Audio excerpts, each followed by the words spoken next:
Hey y'all, I'm Ian. Hey, I'm Sadia, And I'm Leo. and this is Spaces!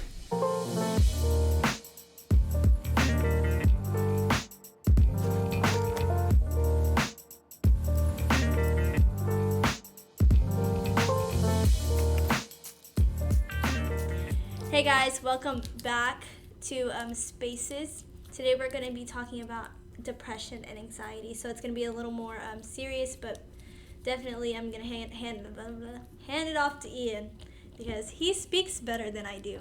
Oh my goodness. Well, first of all, it's so good to have you back, Sadia. It's been a few weeks. It's been a long, been a long time. and I'm Goodness. back, baby. So, yeah, y'all. So today it's just us three. And, but yeah, we're going to be talking about this very serious, relevant topic of anxiety, depression. And I want to make a few things clear before we start, which is number one, that these are reflections and not prescriptions. We are definitely not experts. One day. One day, that's One right. day. Sadie wants to study that, so Anyways, be ready for her. Be ready for your Start girl. booking appointments. No, but Coolest psychologist you'll ever meet. but right now we're definitely not experts. But we're hoping that as we share our stories, that it can be helpful to some of y'all. And that's the thing. Here we're journeying together, and so we're hoping that again, as we share something, hopefully it can resonate with something you've gone through as well, and that we can grow together. So that's really what tonight is all about. One thing is, if something comes up that you're interested in, or that really that sticks out that you want to expand on with someone that has a little bit more experience, you can send in a question or a comment. So you can either DM us on Instagram, or put a comment on YouTube about a certain topic, because we are having Mrs. Foster, Carrie Foster, coming in a couple of weeks. She's actually a therapist, so she's actually a professional. Yeah. And so she's going to be coming in a couple of weeks. So send in your questions, because we would love to pass those on to her. But for tonight, let's dive into this topic with y'all. What have been some of your stories and some of your experiences with depression and with anxiety? Well. Off to you, Leo. Oh, thank you, Ian. I have definitely had my fair share of both depression and anxiety in my lifetime. I know last year is whenever it started hitting a lot worse, my anxiety. I don't really talk about, anxiety as much because, it is sort of still, even in 2020, it's sort of still a stigmatized kind of thing to talk about, It's vulnerable. It's very vulnerable, and it's But hard to be vulnerable. It's sometimes. so strange though, because like even though it's very vulnerable topic, it seems to become more of a trend now, where like everyone has it, which makes total sense because or they joke about it, Yeah, or or they they're like, joke "Oh, I have about it." anxiety." When I'm just like, Yeah. I don't know. because there are people who do have anxiety, Mhm. and it's like medically diagnosed and they struggle with it. So, well, with my fair share, I'm not medically professionally diagnosed. This is just I'm kind of self-diagnosed. your I'm experience. self-diagnosed. Sure. I mean, that's kind of controversial because I read like an article that said that self-diagnosing is okay, and then I read another one that said that it's not. It's So that's very, like very murky. Yeah. But yeah, with your experience, Anyways. I've I know I've had like feelings that I know weren't like normal, and it hit me a lot last year, where I started developing different coping mechanisms on how to deal with them. One thing that I always did was I always grinded my teeth. I would always grind my teeth and like pick the edges of my fingers. I don't know why, but it's just there, so I'm always like attacking them, yeah. But I used to, I still do grind my teeth, and it started kind of giving me like this pain in my jaw after a while. Like sometimes I would go like, and my jaw would just pop. Mm. And it was why mine does that. Oh, You learn new there things. you go. There you go. Yeah. And so I have to wear a mouth guard every night Yeah. now, you know, to avoid any sort of permanent damage from that.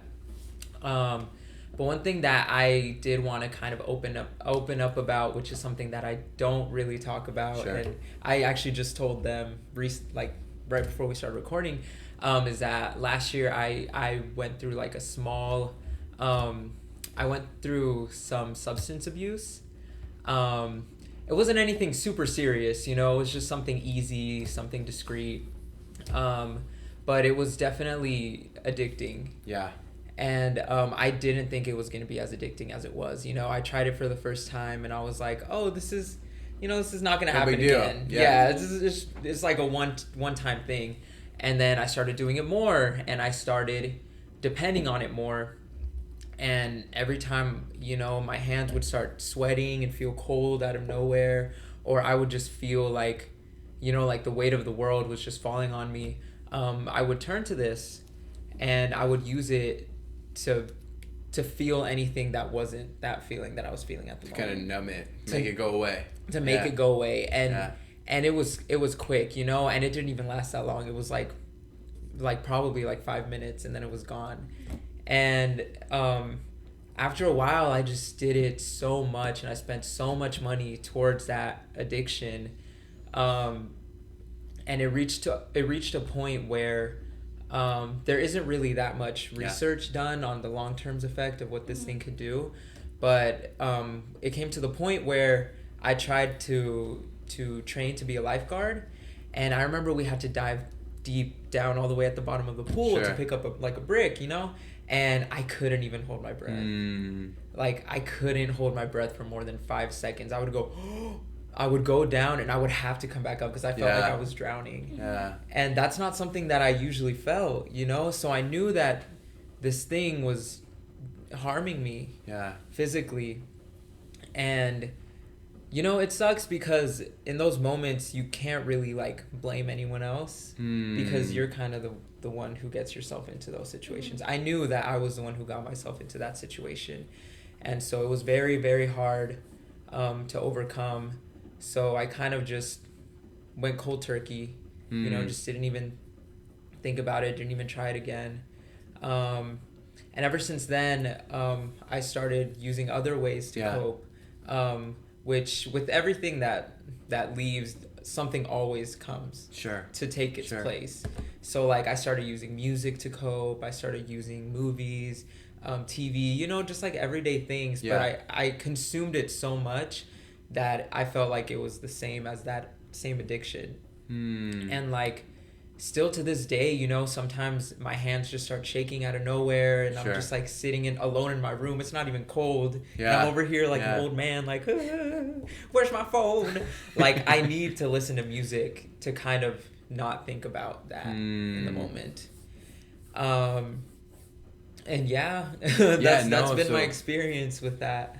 So essentially with what you've shared, so it's one of those things where whenever you have felt that sensation of anxiety, of like this kind of like this like pressure and this kind of like this almost like fear, you know, coming over you type of thing, how you responded to it, you're saying ended up putting you in a worse place, or it put you in a place where you felt like you were causing harm to yourself. And then and then you're you know, and I appreciate what you're sharing, that you're sharing like you're still on a journey to find how to cope with that in better ways, not just through, you know, so you're saying like you were finding it through like entertainment and media, but you're still on the journey to find how to cope with that better, and I appreciate you sharing that, because I wonder if, you know, if anyone can relate with that, you know, today. I know today it's very easy to be hooked onto so many different things. You know, this world has so many distractions and so many things that promise to take away our pain or promise to take away our hurt for a little bit. And I feel like like you said, it's very relevant today. One thing that I did notice sometimes is we talked about this a while ago with Michael Ann. It wasn't Michael Ann. I think it was Mike Tucker. where he talked Close about close enough in the Tucker family. Shout out. Same family. He was talking about, just sitting there and thinking about it, thinking about how you feel, dealing with those emotions. And I even said in that podcast, I don't like doing that, Sure. because Yeah. it's Sitting hard down sometimes. with your pain, owning it. Yeah, because you don't want to feel that. You don't want to go Yeah. through that.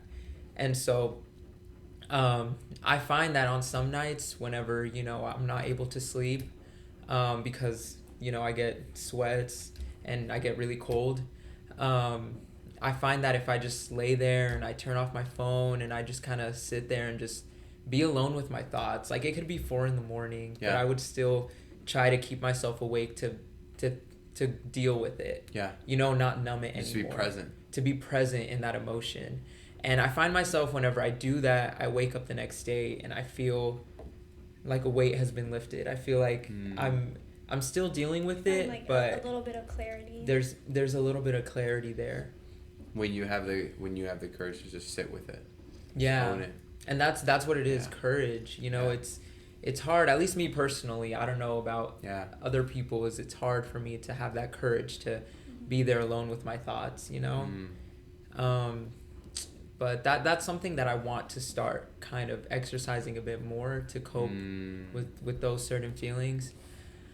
But it's a journey and I'm still going through it. Yeah. It's definitely hard. Yeah. Sadia, what have been some of your experiences that, like how, like either a story or maybe how you've dealt with it as well? So, so it may have looked like I was on my phone during that. I was listening to you the whole time, I swear. Okay. But, and I do. But anyways, I remembered, I remembered while you were speaking that I wrote something a little while back. And so I've experienced anxiety like pretty much my whole life. I didn't know it was anxiety until someone told me. And not clinically diagnosed either. But I've been through a lot of things that, anxiety does draw from, as well as depression. And I've spoken about it when my mom died. I was in a relationship with, because I was very, very strong willed person that I come out of any instance very, very, I don't know how to explain, like, the word, I guess hard. I have a very hard exterior. Yeah, you can get through it. Yeah, You're very basically. resilient. Hard Very shell. resilience, the word. Yeah. But at this one point in my life, it kind of just broke because of a relationship that I was in did not help. And so I've explained it before, but if you weren't here watching our old podcast, check it out. But if not, I'm going to recap a little bit. When my mom passed away, I was in a relationship with a person who I really, really thought was going to be there for me, and he ended up being the one person who dragged me down the most. And I was in it for months. And no one knew because I was very, very quiet about it and very to myself.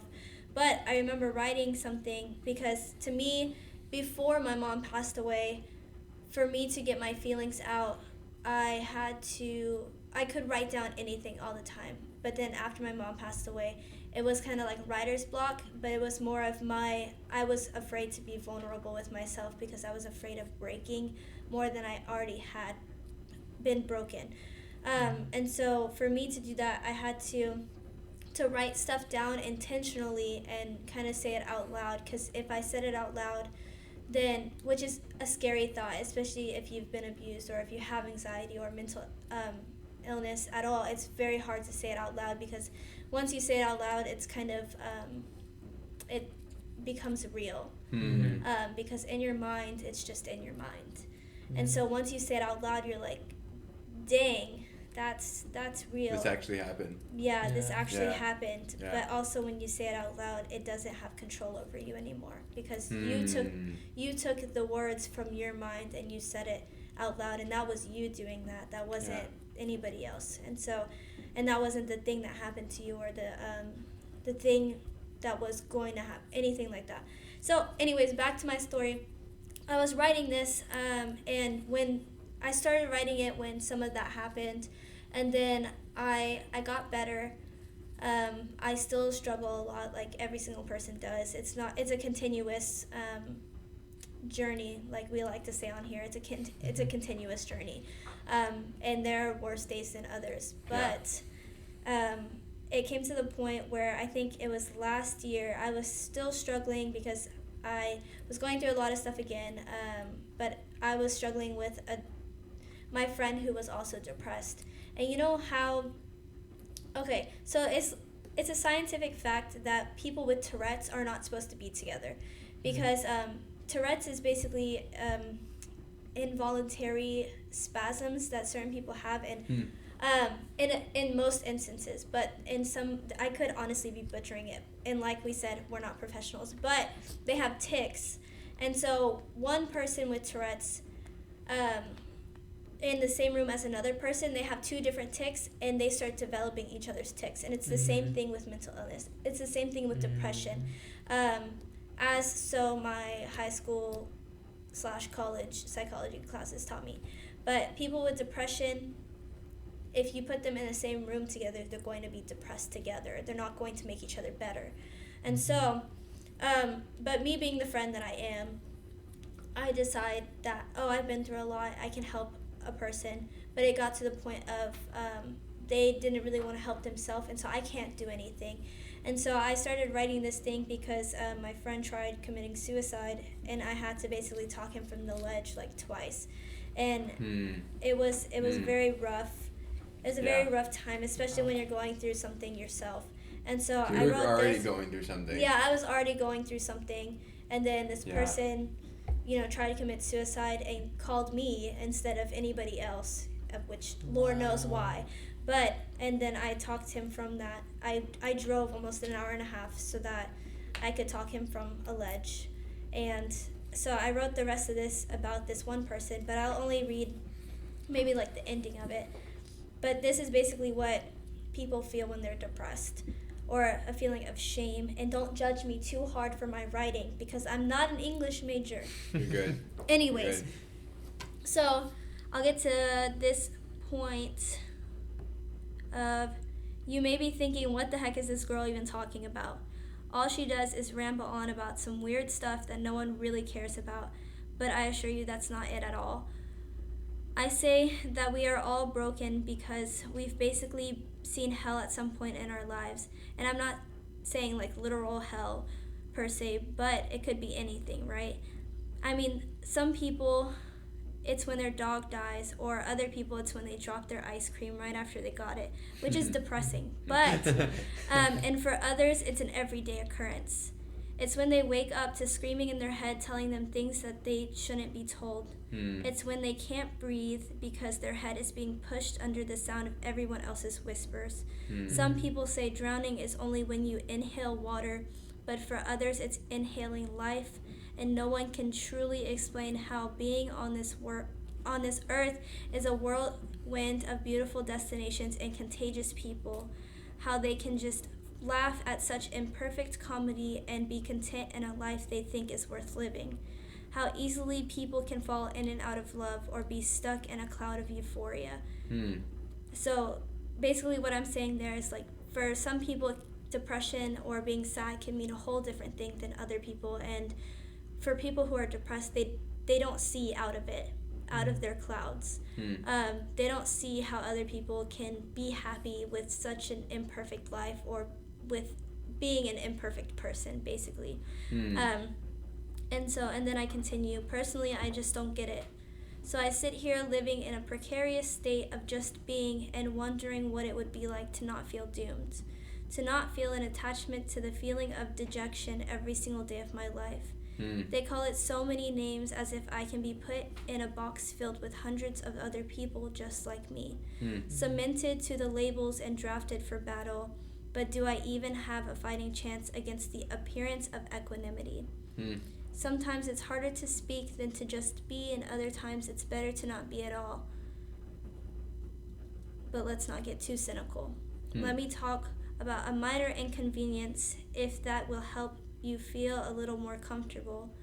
while the extermination of my smile is paused just to resume crying tears that evaporate into a mask so no one can hear. Just throwing the friction behind my shoulder until it's built up a rigid fence around my heart so that I can no longer feel the harm that is caused by an everyday silence. I'm terrified.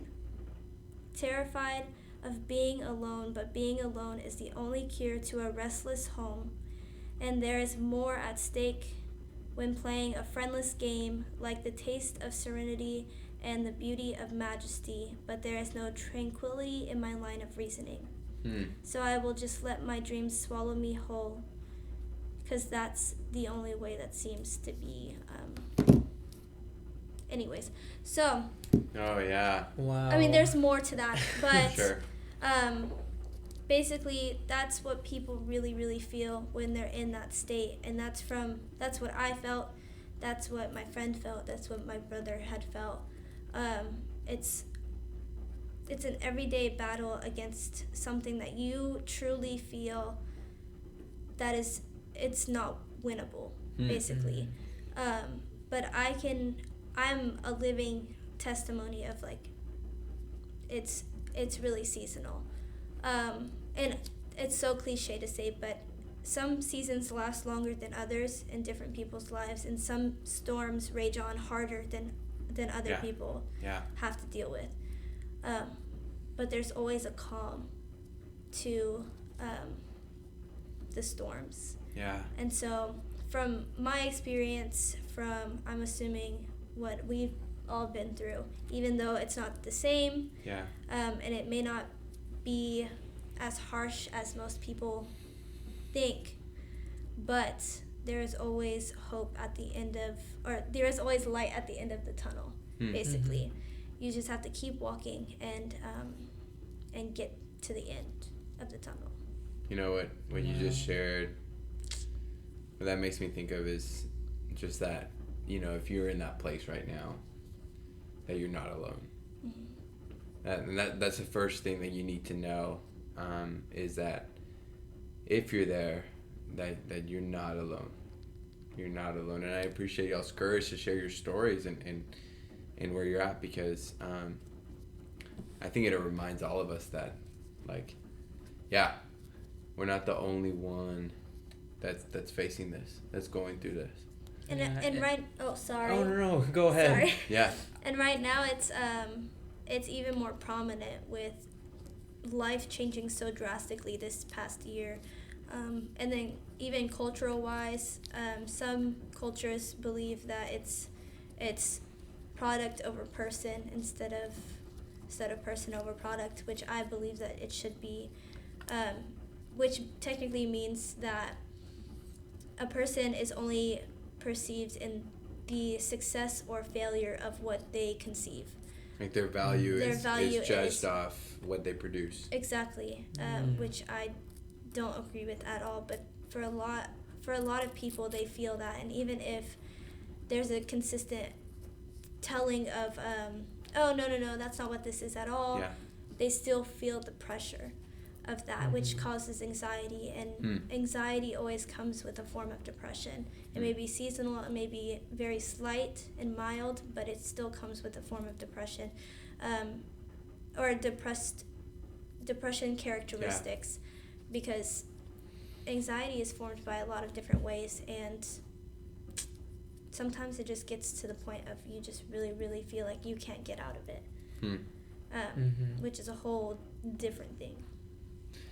What were you gonna say? Yeah. Something. Sorry. Well, going off of what Ian was saying was, I feel like the moment I realized that I wasn't alone was when I started to feel a little bit better about it, and I felt like I had people to open up to and to talk to about it, because I remember for the longest time, like, I thought I was the only one that was dealing with stuff like that. Like, you know, you go to school and you see your friends and you see them all laughing. Yeah, they're all laughing. They're all having a good time. And, like, the second I realized that they're probably going through what I'm going through, if not even worse, was when I started realizing that I can be a little bit more open about this. I can be a little bit more vulnerable about this.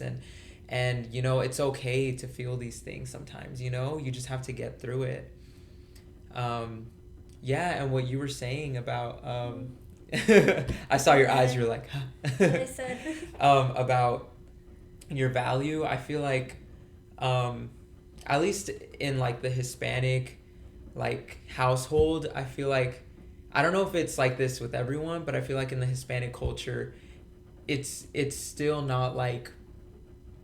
Mental health is still hard to talk about because they think It's like not accepted. yeah, it's They not think it's accepted. fake. They think you're just sad. Yeah. You know, they think Yeah. they're like, just feel happy, you know, I just think go there's- outside, just go do something. Yeah. Like I mean, and it's even worse in a very like a conservative Christian aspect too, is they think, oh, everything can be fixed Yeah. with faith, or everything can be fixed with Jesus. And yes, there's it's truth true. to There's that. truth to that, but sometimes It's this- okay to feel that yeah. way, I mean, you know? as Pastor Kevin was saying, so our pastor from our old church came and he was a guest speaker here. Pastor Kevin, Arlington Church, shout out. Shout out Pastor Kevin. But he came here and he was literally talking about his experience with depression, and that sometimes like you really do need an extra boost because we're on earth, and earth is a very sinful Yeah, world. that the fall has affected everything. Yes, it's affected including everything our and everyone. bodies. Mhm. Yeah. And our minds. And so what I hear y'all saying is that, you know, sometimes in the church we've pushed this narrative that, you know, essentially that what it makes me think of is we're only souls, and so like we need to like if we just, you know, read our Bibles enough, or if we just try hard enough, we'll just get over whatever we're feeling, whatever we're going through. If you can't tell by my eye rolling, I Yeah. feel very strongly about that. About Yeah. disagreeing with that.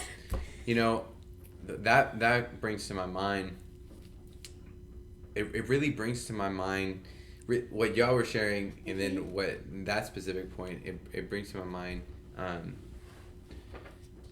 man, that quite frankly, we need to question the stories that we've been told.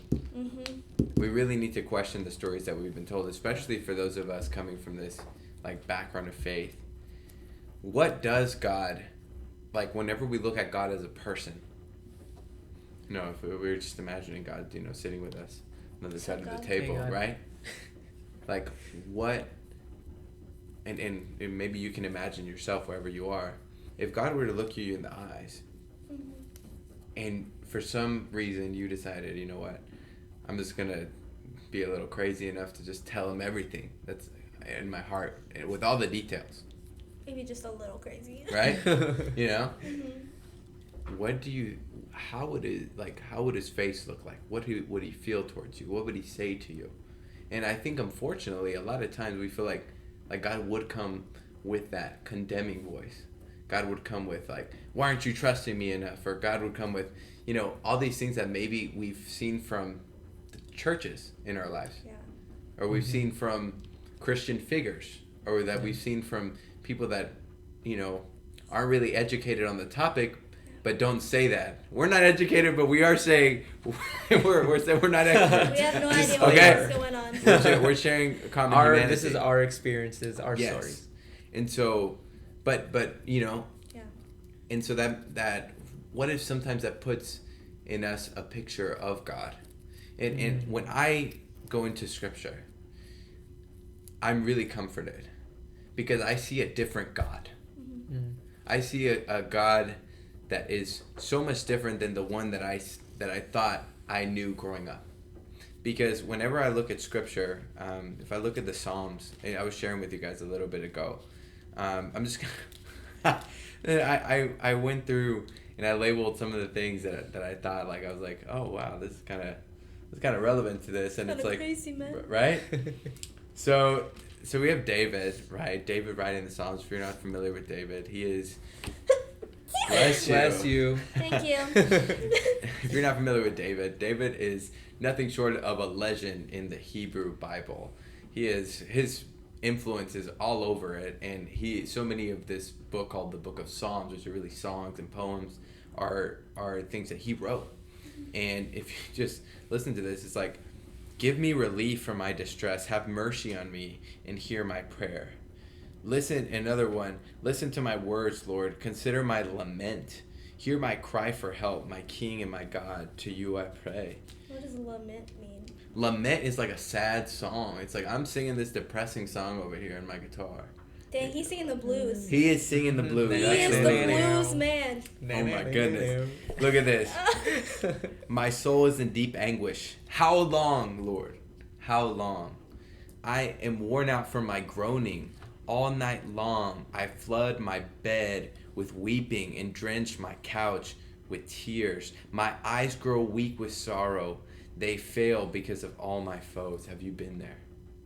If we put that in normal people's terms, or now, Yeah. current now terms, type terms. it's basically saying, I'm tired of these emotions. I'm tired of feeling sad. I'm tired of feeling this emptiness and feeling hopeless. This cycle. Have you not been there for me? You know, Mm-hmm. this endless cycle of negativity. Have you not been there? And I think Psalm 13 really puts it straight, which is, how long, Lord? Will you forget me forever? Have you felt in the last few months that God has forgotten you? It says, how long will you hide your face from me? It's like, you aren't here. How long must I wrestle with my thoughts? It basically reminds you of your story. How long must I wrestle with my thoughts and day after day have sorrow in my heart? And so the second thing that I really want to stress is that not only are you not alone, but what you're going through is something that God is okay with. Something that if God was looking at you in the eyes, that his heart would break with you. His heart would break with you. Because these are prayers that are put in scripture. These are things that this book tells us something about God's heart. And it tells us that God is okay with having those hard conversations. God is okay with us wondering, where the hell are you? And why aren't you with me? And that's something that brings me a lot of comfort, because I find myself there. I find myself there wondering, God, where are you? I find myself, you guys shared, so I want to share a little bit from me. I get in those places whenever I find myself in the middle. I find myself in those places whenever I get in a place where I cannot see a future for myself that is better than my past. That is when I find myself in those places where,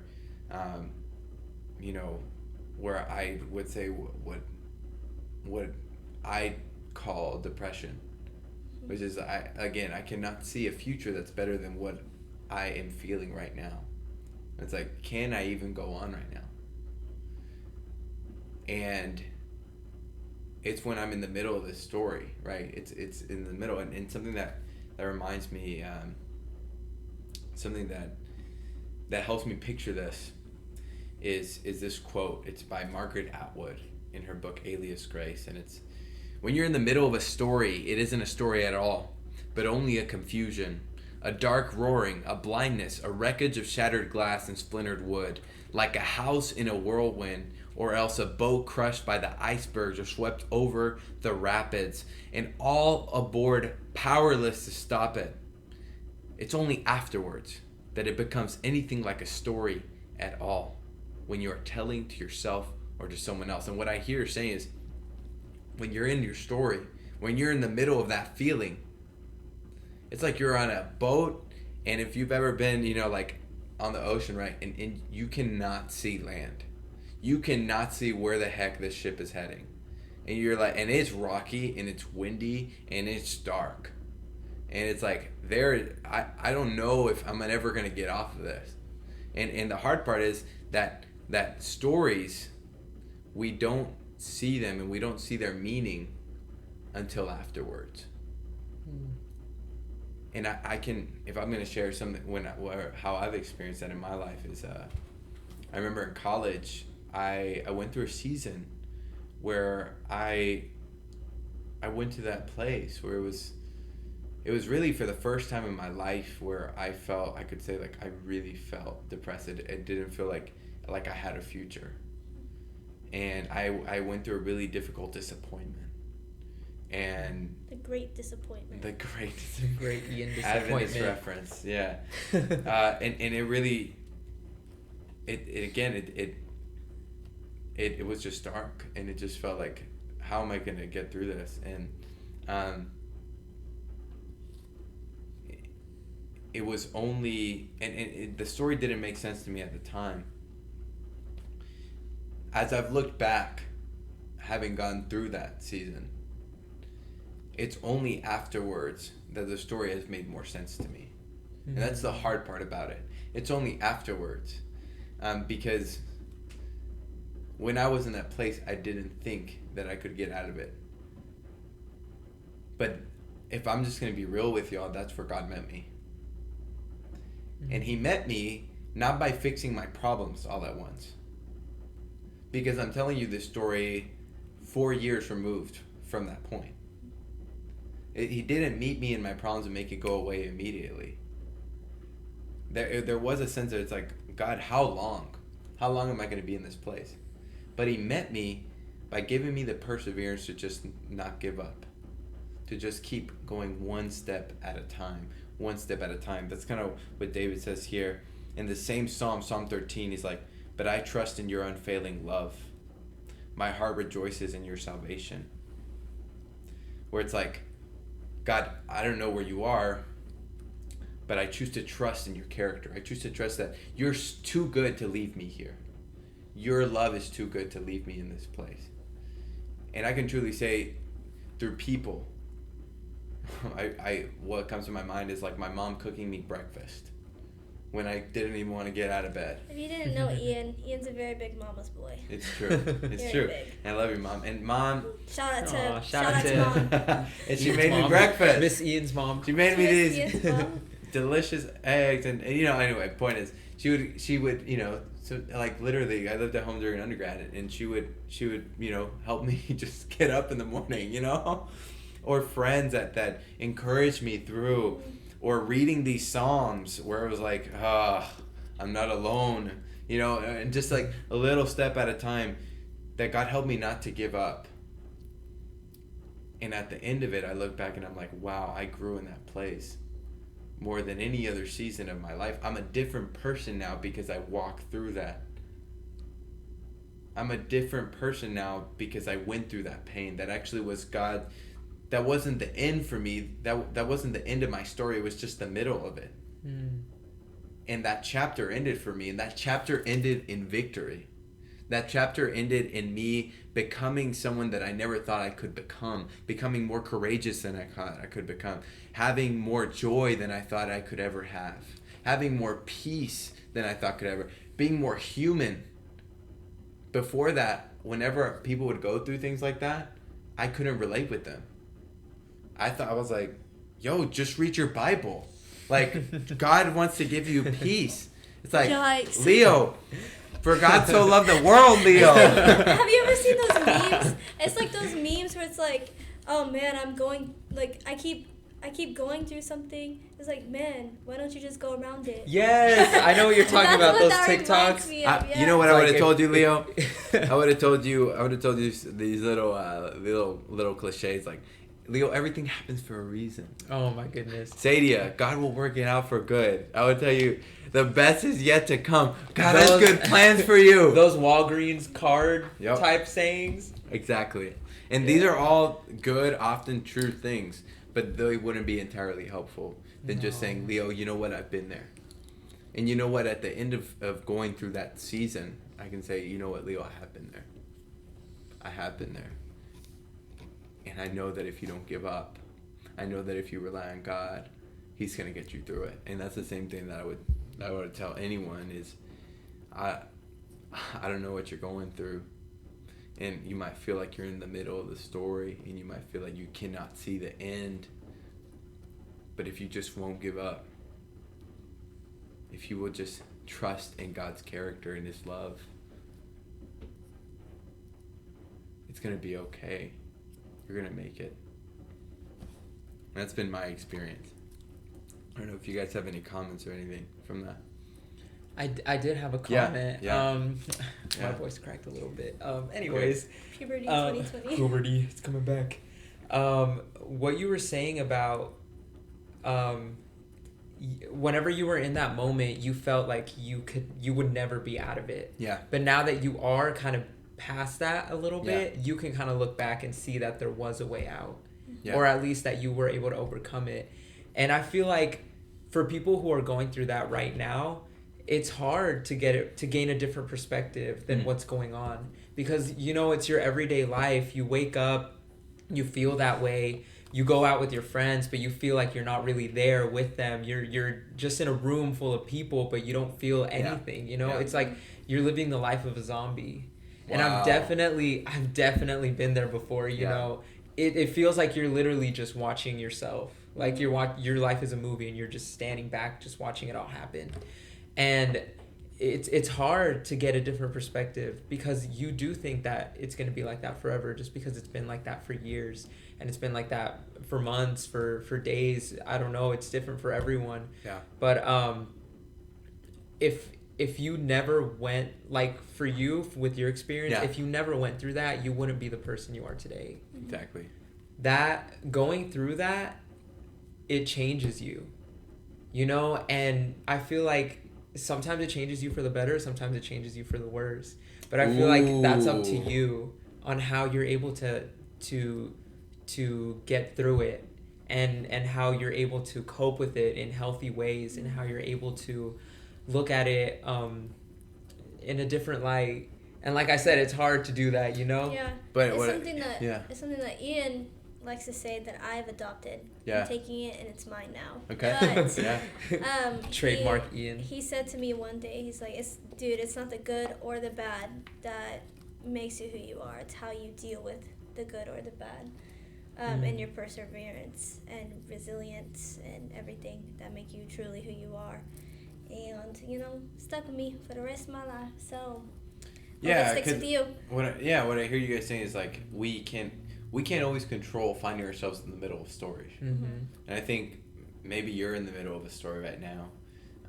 Maybe your car broke down and you're in the middle of a storm. That happened to me on my birthday. It could be literally. It's rough. Literally. Literally or metaphorically. Yeah, I mean, like I just see this, and it's like all of us are in the middle of this, you know, of this COVID thing, and its ramifications on our health, our families, our livelihoods. Some of us are in the middle of family issues. Other of us are in the middle of trying to find a job. Students are in the middle of online or in person, knowing that school can be canceled at in any moment, and we're in the middle. And I think the question is, what are we going to do now that we're in the middle? And I think I do want to spend a few moments on that.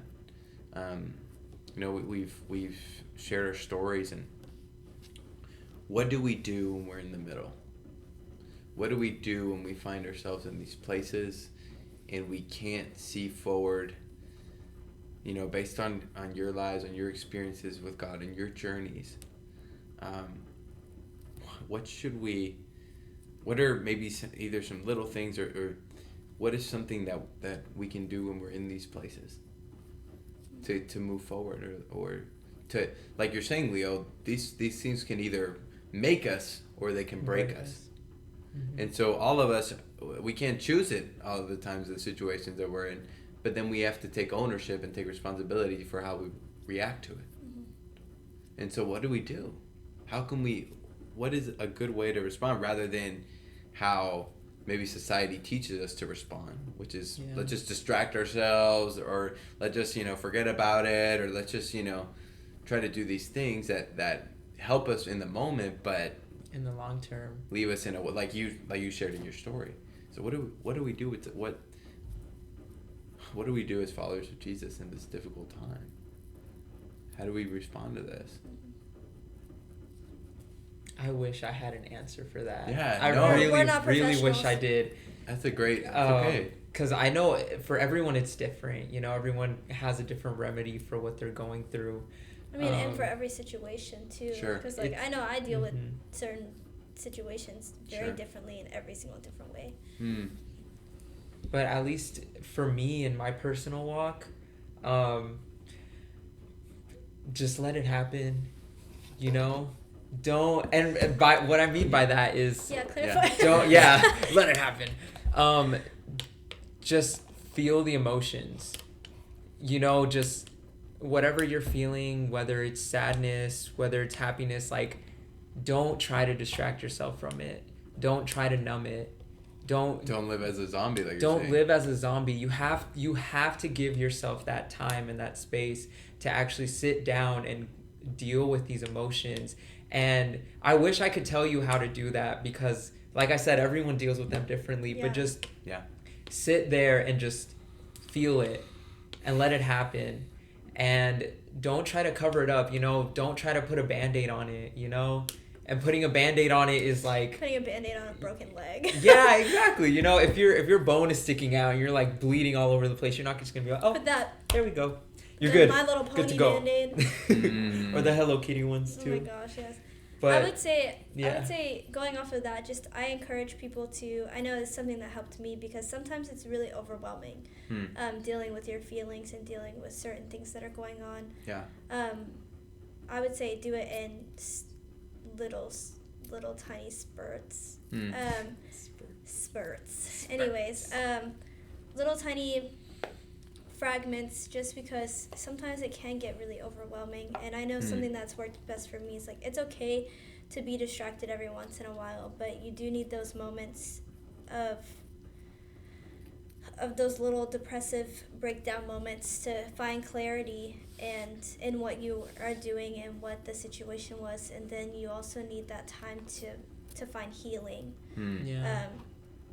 Because dude, you can't just put a Band-Aid on a broken leg and it's not going to heal. It's not going to heal. Sometimes, I'm going to use that as a metaphor right now, because you know me and my metaphors. But sometimes when you break a leg, you kind of have to break it back in place. So you kind of need to break yourself back in place when it comes to that. And like I said, you can do it in mini surgeries, or you can do it all at once. I mean, But it's different for different people. but it's Different different for for different people in Yeah. different situations. Yeah. Because there are some things that I can't, like I still struggle with some things that have happened in the past, and I have to deal with it in little tiny moments. Yeah. Other than other things that have happened, and I can just say out loud and share with you Sure. guys and share with you guys. And I just ripped that Band-Aid off. But Sure. other times you kind of just have to slowly break yourself back in place. And that sounds so negative, but I swear it's not. No, that these things need to be dealt with eventually. If not, If not, they will the carry wound gets- on and the wound fester. gets deeper and it gets infected. And it starts leaking into other parts of your life where you never thought that thing could even touch. And mostly your mentality and your spirituality. That's where it affects it the most. And I wanted to add a little bit Yeah. on that as well. If you're going to find ways to cope with it, find healthy ways.